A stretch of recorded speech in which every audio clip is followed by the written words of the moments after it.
La Carnia è una terra aspra, faticosa, dura, è una terra di montagna dove il cuore e solo con il cuore si va oltre l'ostacolo. È una località che è nel cuore di tutti gli alpini veneti perché molti, la maggior parte di essi, hanno svolto il servizio di leva nelle caserme di Tolmezzo, di Chiusaforte, di Tarvisio, di Paluzza, quindi molti alpini che non sono mai neanche venuti a partecipare a questi raduni probabilmente verranno proprio perché sono legati alla memoria di aver svolto un anno della loro vita in quei territori. Raduno Triveneto delle Penne Nere. Gli alpini veneti si stanno preparando al secondo appuntamento più importante dopo la Dunata Nazionale, un raduno che sarà particolarmente partecipato quest'anno vista la scelta della località Tolmezzo. Per noi è il cuore dell'alpinità perché è la sede della Brigata Alpina Giulia e il bacino di reclutamento della Brigata Alpina Giulia era il Friuli Venezia Giulia, ma molto anche pescava a Treviso e quindi molti di noi conoscono quei territori, siamo legati da ricordi anche purtroppo tragici come quelli del terremoto del 76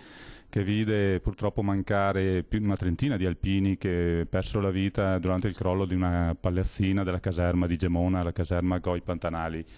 Per noi quindi è stato il primo impegno nel dopoguerra di vera protezione civile. Da lì partì la protezione civile, il governo nazionale guidato da Andreotti con Zamberletti istituì proprio grazie all'esempio degli alpini che intervennero subito per poter soccorrere le popolazioni. Territori questi della Carnia che stanno particolarmente a cuore a tutte le Penne Nere. Con numerosi cori dei trevigiani saranno e si esibiranno nelle località non solo di Tolmezzo ma anche di Timau, di Paluzza e di altri territori della Carnia.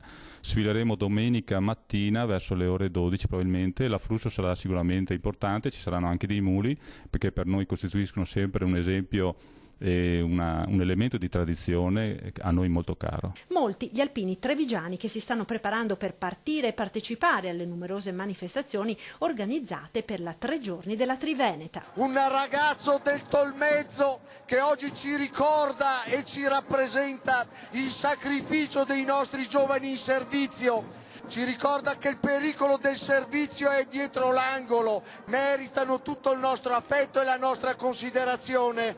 Viva gli alpini e viva le stelle alpine!